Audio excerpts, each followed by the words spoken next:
and welcome back to the 20 Years of Anime project, in which we count down to the year 2020 using costumes. Today we're going to be going back to 2015 and making Krul Tepes from Owari No Seraph. Now we've already made her default outfit on this channel, so today we're going to be making the headdress for her Maid costume.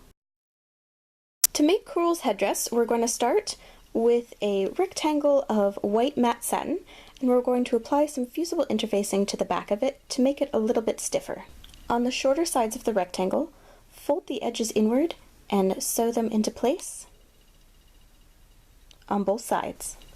Putting right sides together, fold the rectangle in half and sew it together along the long side.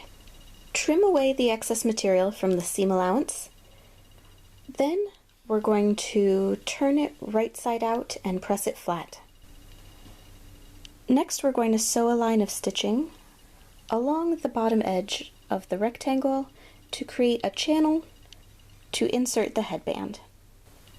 Thread the headband through the channel in the headdress, and then I hand sewed it into place to the ribbon covering of the headband, and I also gathered down the edge of the headdress because I thought this stuck out from the head a little bit too far, so I just brought it in a little bit to give it more of a curved look.